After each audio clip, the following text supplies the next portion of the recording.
Greetings, everyone. It's been a while. Happy New Year. Happy 2020. This is the first cabinet meeting of the year. I hate that we're getting ready to have the meeting that we're getting ready to have. I know I've been gone for a few weeks over the holiday, but it's unfortunate. I said to myself, oh wow, I'm going to take the holiday off this year. I'm going to, be with family, other things I have to do, records, things like that.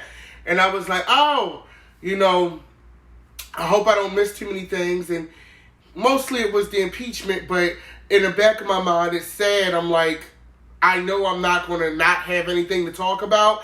I just didn't think in January of 2020, I will be talking about potential war situations. So I'm going to let everybody file in. We have a lot to discuss. I know I was going to talk about the impeachment a little bit, but quite frankly, with the Iran situation, the background on how we got here, we got to talk about Iran-Iraqi relations. We got to talk about the Syrian border. If you watch my video on the U.S.-Turkey conflict, we have to bring that in a little bit because I know it's a lot of people and, a lot of folks are like, it's the oil, and it's definitely the oil. Oil has always been a thing, but there's so many moving parts and so many betrayals, and I hope Facebook doesn't black me out for essentially doing research, but stranger things have happened. If I get B613, I say this every meeting like this. Some meetings I'm not worried, but this is one of the meetings where, if they say I did something cruddy or I disappear or, some whatever, just know. Not saying that, they would care, but you never know in the world nowadays. But I'm going to wait for everybody to load in. We got a big cabinet this evening. It's a lot of y'all here. What's going on, Stan? Shout out to Deneen, the Coffee Queen, I met her over the weekend, and we got to fellowship and everything like that. She'll be sending me some stuff. Make sure you support her. But I'm going to wait for everybody to come in. Jamar's here. We have a lot to discuss. Since it's a good amount of people already here, it's almost 300 folks here already, I'm just going to go ahead and get started. So, as we all know, United States killed Qasem Soleimani, big general over in Iran. Now, typically, I hate to say this, but it's the truth. Typically, when, these Middle Eastern generals or figures get killed in airstrikes, I'm going to be honest, and y'all may agree or disagree with me, Americans, it's another day for us. It's another day for us. It's like, oh, shit. Moving on, the Golden Globes come on next. But I think why this is so concerning is because we've been on this road with this particular administration, with this president, where I feel like Americans are finally starting to understand global policy and how having unprepared, inadequate, and ill-equipped leader can really change things for you. And I have some friends that have been going overseas to different countries, and the feeling is very mutual about this president. But basically, they bombed. They did airstrikes, killed the man. He was a big deal. I posted footage of the funeral. A plane that did an aerial view of Iran for Soleimani's funeral, and it was massive. It was definitely bigger than Trump's inauguration. Somebody said it was bigger than Biggie's funeral by far. But just to give you background on how we're going to start here, because there's a lot that we got to discuss. So Qasem Soleimani basically rose through the ranks. He was born in 1957, so he's in his 60s. He's been around for a while. He's been doing this in the Iranian military since the 80s. He started in the late 70s, early 80s, so he's been around for a while. He's risen through the ranks. This man has met with Vladimir Putin and other dignitaries around the world in regards to assistance for Iran, the ISIS conflict. Like, this man is not some little ragtag. I want to be clear here so we understand the gravity of what has happened. This man is not some ragtag leader of some militia group that is trying to take over and invade. This is a official. This is an Iranian official, okay, that they have killed. So this is a big deal, okay? So he's been around for a while. Now, what is interesting is this. Now, just to give you a background on why Iran feels the way, and they should feel the way that they feel. That's the problem. I feel like America does a great job at branding people a certain way. I think we used to go for it a lot here, but because we have the person that we have in office, we're not necessarily believing everything that we used to hear, like we used to. And America does a great job at branding people who have things that they want, or people who have agendas that they may necessarily not like, as evil people. The reality is this, and I want to throw this on you. If I'm the leader of a country or a high-ranking official of my country, and my shit's getting bombed every other day, I got folks from other countries telling me how I should run my own land that has existed centuries, thousands of years. For those of you who don't know, Iran is Persia. It used to be Persia. It's Iran. And I've been around for centuries. And I have a country that really is the latest great empire. But when you grade the United States time on a chessboard versus China, Africa, all these other places, the United States empire is an infant. It's only been around 400 or 500 years at best. So it's not Roman. It's not even Russian. Okay? So that's got to be tough. And I think we have to sometimes think about that. Just because a person is protecting their home doesn't make them evil. And yes, this man has plotted against United States targets. He's plotted against United States operatives, military people, civilians. This is not lost on me. But you got to understand, a war does not have an innocent party, in my opinion. Okay? Both people shooting, both people are losing lives. Now, the cruddy part about this is this, and I got an agenda here, but I feel like I'm giving y'all tonight what y'all come to me for, because we pretty much got the gist, and I'm going to break it down, but I'm going to give you some insight. Now, here's the shade. Now, remember with this American-Turkish conflict where we had to fall out with Turkey. If you're watching this on YouTube, revisit my video. I think it's titled on Rudy Giuliani's henchmen and the Turkey and U.S. conflict, right? Now, remember, the United States has recently taken their troops out of the Syrian border. So now the Kurdish troops and the people there are scared because Turkey's going to invade them. Okay, remember, the Kurds don't like Turkey. Turkey don't like the Kurds. That whole border, we've been kind of keeping that at bay, the United States. So when we pulled that out, when we pulled those troops out, those people, those Kurdish forces, those people that were being protected from Turkey felt betrayed. It also sent a signal that the United States is not stable, and you can't trust our word. Okay? Now, also, and this is from my own research, which I found odd, it could mean absolutely nothing, but I think this is interesting, is that those same Kurdish forces, that were being helped by us, those Kurdish forces were being helped by us because those Kurdish forces were helping fight ISIS.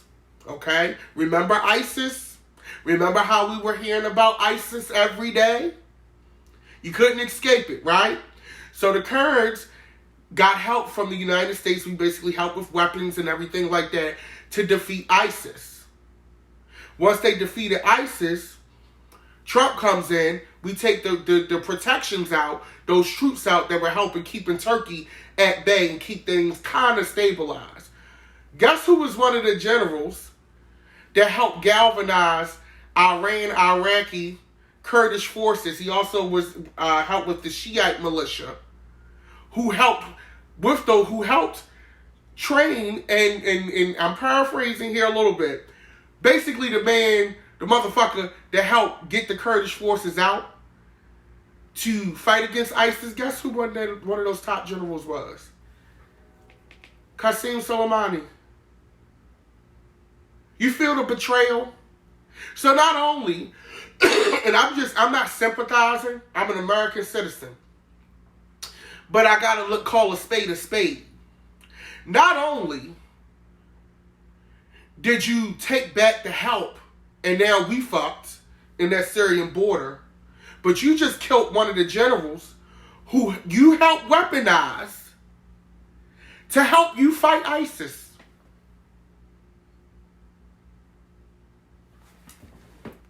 Let's take that in. Let's take that in. Oh, I did not come to play with you hoes today. Okay? Let's take that in. So imagine the betrayal, people. Imagine the betrayal.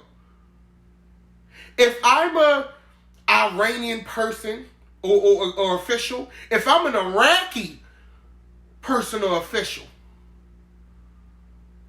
I'm like, I can't trust nothing this nigga say. Because the United States, we can't, like, what do you do with that? Okay? Now, here's the thing. After that first bomb, bitch. Here's the thing. Now, Iran and Iraq, okay, which, to put into perspective for people who can't quite differentiate Iran and Iraq, not in terms of geography, but in terms of relationship, Iran and Iraq are kind of like the United States and Britain. They have their issues with each other, but their history largely, with the exception of the time of the reign of Saddam Hussein, has been pretty much, they've been partners. Now, here's another thing, okay? Saddam Hussein fell in 2003, okay? And then I'm reading from notes here, pro-Iranian Shia factions led to the normalization of relations between the two countries. As of January 2010, the two countries have signed over 100 economic and cooperation agreements.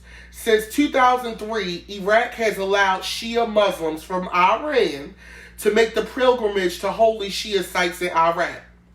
In March 2008, Iranian President Mohammad Ahmadinejad became the first Iranian president to visit Iraq since the 1979 Islamic Revolution. Google that. Former Iraqi Prime Minister Nouri al-Maliki has made several state visits to Iran since 2006 and expressed sympathy with Iran over its nuclear energy program. Iran has since become Iraq's largest trading partner. Iran and Iraq are very close allies supporting each other against ISIS, which we found out. The relationship between the two countries is strong due to the fact that both governments operate on a Shiite system of governance. Increasing influence of Tehran in Iraqi politics has led to civilians protesting the foreign involvement and presence of Iran-backed militias harassing and attacking citizens. Okay? Iran has an embassy in Baghdad. So this is kind of like, I just laid it out for you to make it make sense for me and you. Iran, Iraq is like the U.S. and the UK. Okay? Now, the thing is this. Okay? The thing is this. It makes me understand, when I was researching this, because I'm looking at all of this, it makes me understand the Iraqi parliament has put a proposal on the floor. They're basically voting to say, hey, the United States, y'all gotta get the fuck up out of here. Get y'all troops the fuck up out of here. We can't trust y'all. we can, like, it's ridiculous at this point. Okay? And quite frankly, you can't really blame them for that. You know, like, at this point, why would you be mad at that? Also, too, Iran has officially backed out of the nuclear deal. Now, here's the thing. For those of you who may or may not know, I, like a lot of people, were very critical. And this is also before I started doing my own homework. This was a couple years ago. Was very critical of Obama's Iran nuclear deal. I felt like it was something that should not have been done. But, nevertheless, it got done. We were making some strides. And even our allies, foreign allies, for the most part, they say Iran was complying to that. No, it wasn't perfect, but bitch, I mean, my thing is, we got nuclear weapons to hell. Russia got nuclear weapons. Why? Like, my thing is, if everybody got nuclear weapons, bitch, why can't I have? Like, you see what I'm saying? Why can't I have my shit? Why my country gotta be unprotected in case y'all decide to all go to shit? You know? So I can't be mad at that. So, but for the most part, they were complying with the nuclear deal. Well, Trump comes in office. That's done. So now we're back to essentially square one. Okay? We're back essentially to square one. Are y'all with me? If you with me, just go ahead and click a heart or something. But we're back to square one. Which is sad. Because Trump inherited, you can say what you want about Obama, and I'm not defending him, because he's done some shit. But he didn't inherit a terrible situation. He has now made it a horrible situation. But this is what happens when you vote people into office who do not know foreign policy and how it works. See, with foreign governments, some government, like our government, some governments, you have to have more religious influence. Certain governments are dictatorships. It's like a lot of different nuances to government, so you can't just treat everybody the same. So, allegedly, the whole background on this whole attack, supposedly, according to this. Now, on December 27th, 2019, a couple weeks ago, literally, last year, an Iraqi air base was attacked with like 30-something rockets. It killed an American civilian contractor, 4 U.S. service members, 2 Iraqi security forces personnel. U.S., of course, blamed an Iranian-backed Hezbollah militia group, okay, for the attack. On the 29th, we bombed across Syria and Iraq, killing 25 people and wounding 55 militiamen. The strikes were supposed to be a direct response to the killing of the American contractor on December 27th. Okay, so we get the Iraqi air base gets struck and kill some people. We respond. 2 days later, we kill some people. Now, the Iranians allege that, you know, hey, we didn't do this. You know, this wasn't our thing per se, and we didn't do it. So on the 31st, that's when and it just happened, so you should remember this. But remember when, like a couple days ago, they were attacking the embassy in Baghdad, and they were like, you had people there and that whole chappelle. So that's the reason why they were attacking the embassy. So if you did not know, some of you may have, all of you may have, I don't know. But if you did not know, that's why they were at the embassy. They were upset because a lot of their people got killed in those strikes. They feel like, you know, hey, we didn't do this. It was some off-kilter militia group. Why did you kill our folks? So they was basically pissed. So that's why they attacked the embassy. Now, here's where shit gets interesting. Now, I'm going to cite my sources on this one because even though I like this news channel, this website. Well, I don't want to say like, but they're okay. But I felt this interesting, and I feel like it's very credible, knowing the behavior of the president that we have. So allegedly, the Pentagon was surprised that Trump went with the decision to kill Soleimani. They gagged. Okay, we already know he didn't tell Congress. We already know he left people out the loop. But the Pentagon knew. The Pentagon presented him with options. So I'm going to read some of this because I think it's interesting. And this is from Slate.com. When top American military officials presented Donald Trump with the option to kill Major General Qasem Soleimani, Iran's most powerful commander, they didn't actually think he was going to do it. Pentagon officials usually include a far-out option when they present possibilities to the president in order to make others seem less extreme. So what they do is they say, bitch, just to press the nuclear button so that the shit that they really want to do don't seem far-fetched. Because, see, the Pentagon is thinking this motherfucker got sense. Which I don't know how they still thinking. Like, they must still think they dealing with, like, Barack or, like, Clinton or somebody like that. Okay? So they gave him more credit. Okay? When they gave him more credit than really what he deserved. So they didn't think he was going to do this. They was like, oh, bitch, you this motherfucker want to drive the boat. Okay? So that's what they thought. So the other options presented to Trump in Mar-a-Lago included strikes against Iranian ships or missile facilities or militias backed by Iran that are in operation in Iraq. The Pentagon also tacked on the choice of targeting General Soleimani mainly to make other options seem reasonable. Okay? And this is from reports in the New York Times. I'm reading from Sleep. Okay? So the Pentagon really, like, they was like, let's go ahead, take out their missile bunkers, some ships, some shit. Like, fuck their weaponry up. They wasn't trying to kill the motherfucker because they already know what it gives. But I kind of like, my thing is this. As government officials, and I'm going to pause here. As government officials, you have had now 3 years. 3 years, going on 4. To understand the mind that you were dealing with.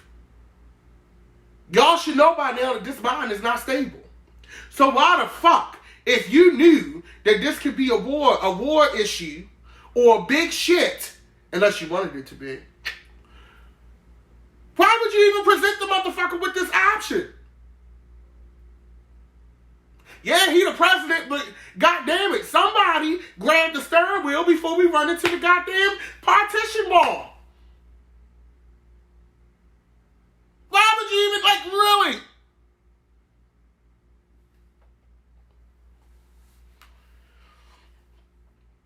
So, I'm gonna finish. At first, it seemed everything was going according to plan. Trump rejected the option to kill Soleimani to respond to a wave of recent Iranian-sponsored violence in Iraq. Instead, he authorized airstrikes against Iranian-supported militia group Kataib Hezbollah. The strikes ended up hitting 3 locations in Iraq and 2 in Syria. So here's where the cookie crumbles, bitch. Here's where it starts to get... This is where even though this is not confirmed, what I'm getting ready to read, knowing the president that we have, knowing his behavior, I believe this shit this is exactly what the fuck happened, bitch. Check this out. Then things changed when protesters gathered outside the U.S. Embassy in Baghdad on Tuesday. Iranians saw the U.S. response as disproportionate, but Trump became increasingly angry at the images he saw on television as protesters stormed the embassy. Suddenly, Trump was worried that failing to respond to the protests would look weak. By Thursday, Trump had decided to go forward with the killing of Soleimani, and top Pentagon officials were stunned, reports the Times. CNN also reports that some officials emerged surprised when the president decided to target Soleimani, as many expected he would go for a less risky option. There was an immediate concern about what kind of retaliation that could spark from Iran, but it is unclear whether top military officials pushed back against Trump's decision. Somebody need to turn off every motherfucking TV in the White House. Hide the remotes, break the batteries, unplug the HD cord. I don't know, like, this is not confirmed. Like, these are from credible sources. This is not confirmed, but in my heart, if you're asking me, Emmanuel, Secretary of State, DDM, bitch, I believe this shit. I see it happening. Okay? And, excuse me, guys. Not for nothing, every day, those commercials that Hillary ran during her campaign, talking about, do you really want Donald Trump to have the access to the nuclear codes, scares me even more. Because at that time, I'm like, oh, bitch, you're being dramatic. But now I'm like, bitch, was you being dramatic? Maybe she had a point. I'm just saying. Now,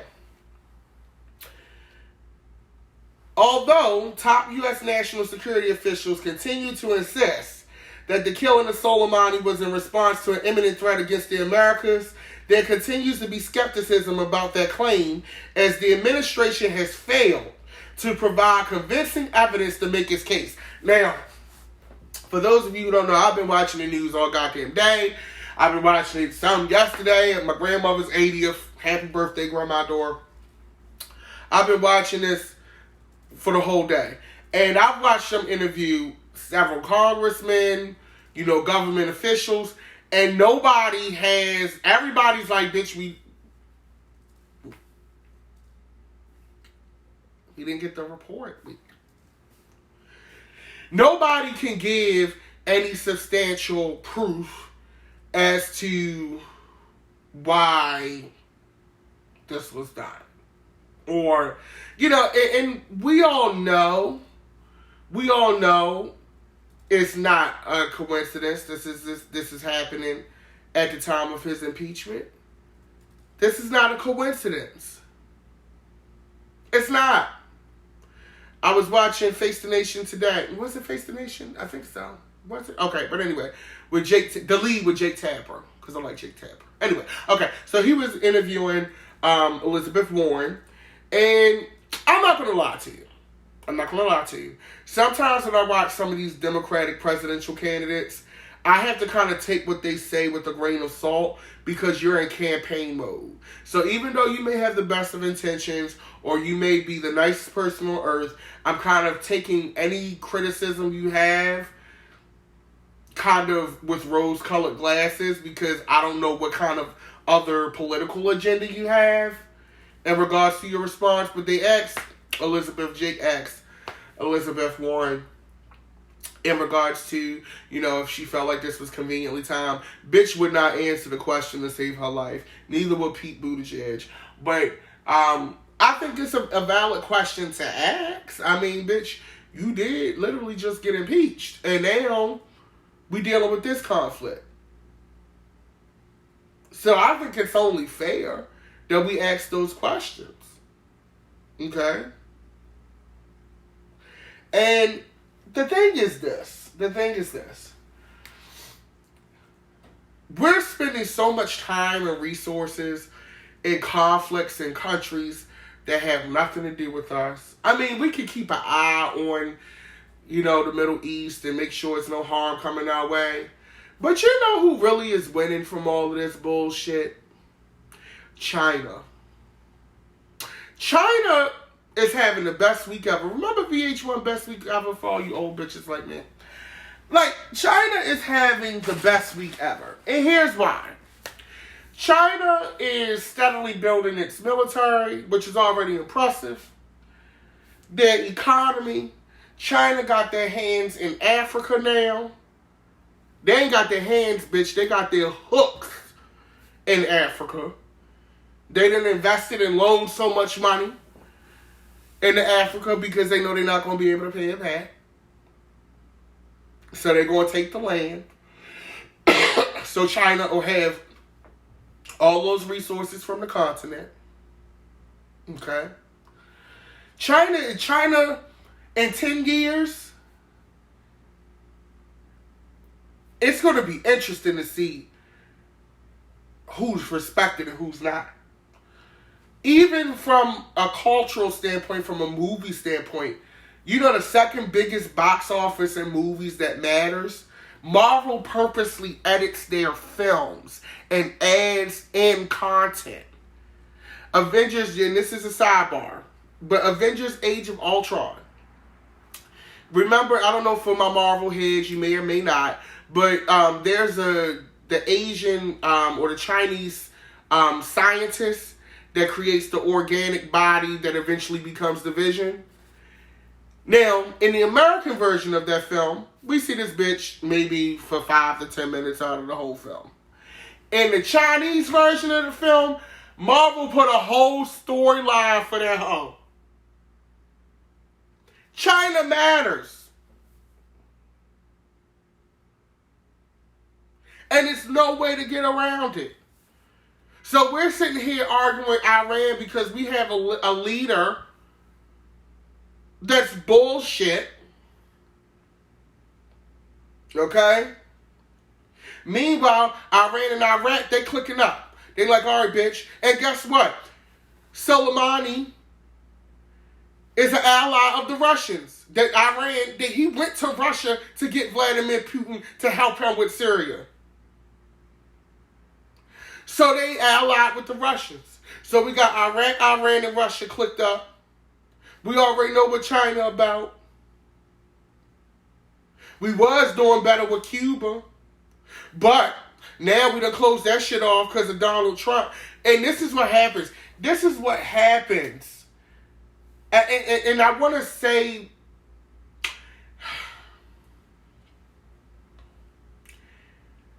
globally, there seems to be this branding of black and brown people that we are just bad people or that we're the enemy. And it's just not fair. It's really not fair. Because if you look at all of the countries that the United States really do dirty, like really do dirty, they all black and brown countries. Yeah, they put Russian sanctions out, but Vladimir don't give a fuck about that. And Vladimir got an arsenal in the army that can fuck with us. They definitely not fucking with the Chinese.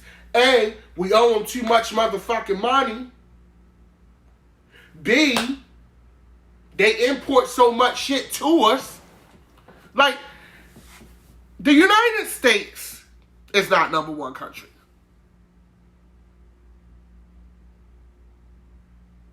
Okay? It's not. Our infrastructure is failing. How many bridges have you rode across on this country with potholes in them? The architect, we call it vintage or historic. No, bitch, it's old. It's decaying. It's crumbling.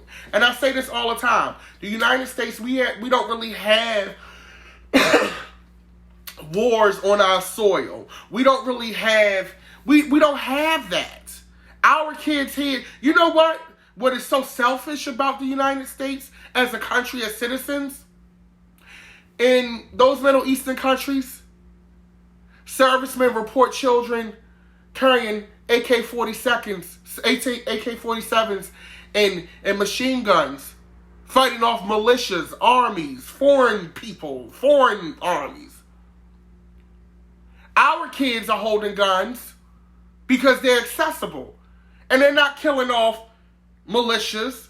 And we're not fighting for the right of our country.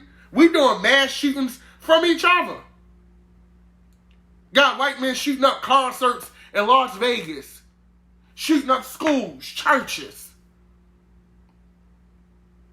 New York has a huge problem with Jewish folks. Not saying it's just in New York, but goddamn, if you've been watching the news for the past few weeks, our shit be all internal. It's never because, like, the problems that the United States have with violence and guns and chaos has nothing to do with another country. It has nothing to do with it. In fact, I think we might have too much time on our hands.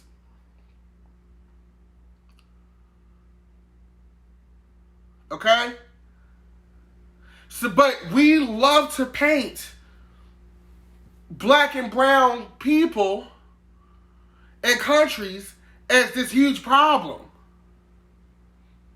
But guess what? They're getting smart. And when you don't have a leader who's with it, who can keep our allies on board.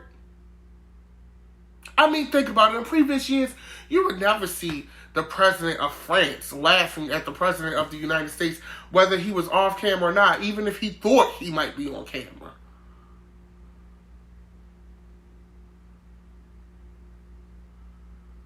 We have so many things that we have to fix at home. And here's the contradictory part of it all.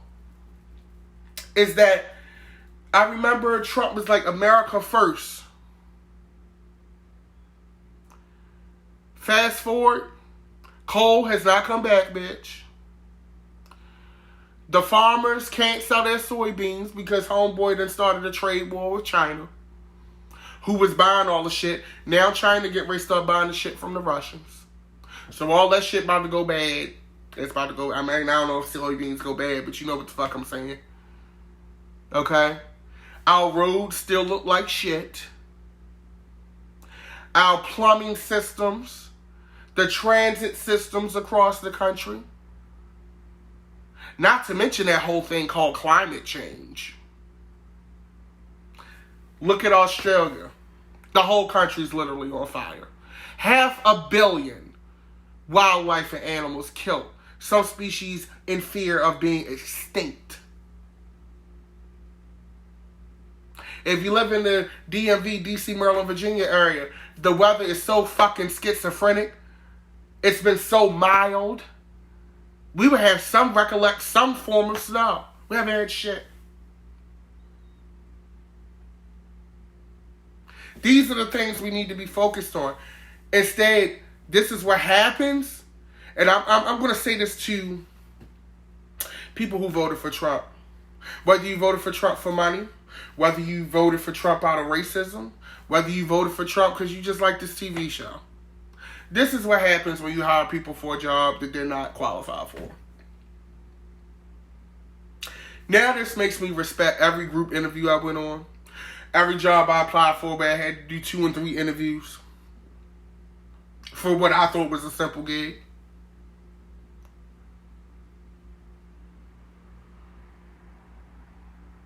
Okay? It's a lot. And the next time, you need to vote based on the facts and not out of your prejudice. Because let's be real with each other. If you did vote for this man, for you motherfuckers that's in flyover country, that love your guns, there's nothing wrong with loving your gun. I go to the gun range, I'm getting ready to be licensed, bitch. Because I don't know what's going on in the world right now. And I'd rather be better prepared than not prepared. Okay? This is what happens when you vote out of ignorance. And there are people, including sometimes myself, I even think this, that say, he's going to get another term. It's not far-fetched to me. We have to get out there and we really have to do it. Like, we have to do it. And I myself this year am challenging myself to do more and act more. I want to take this channel to better places. Like, I have my music that's doing well, and I want to keep this going. I want to move it into a different sphere. I kind of sat on it for 2019, but I want to grow this because I see the importance of what we do here, and I love the letters that come from you guys and the emails and the things that are happening. I see it, and I want you to know I don't take that for granted, and I enjoy what I do with these reports. But we got to get it together. It's so much. I hope that you got something from it. I really do. Just a little background. Instead of, you just want the oil. It's nothing wrong with that. We know that the United States want the oil. But honey, it's a lot more going on besides oil. It's a lot of things going on. There's so many strategic things. There's so many. This is like Game of Thrones. Like, it's a lot going on. But I'm going to leave you guys to your devices. I think today was a good one. We got a lot accomplished, hopefully. And please, feel free to do your own research. I always encourage you to do that. If you're watching this on YouTube, make sure you hit the bell at the top for notifications. Share the video. Make sure you follow me on Instagram at GODDM. Let's keep it moving. I'll probably be back to regular reportings since the holidays are over. Everything's good to go. So we should be moving forward in a more regular fashion again. I'm getting ready to watch the Golden Globes because I need to have some type of comfort. And for those of you who follow me, you know that I love cinema and I've seen like every nominated film ever. But you guys have a good evening. Stay blessed. Peace and love. You have a great night. I love you.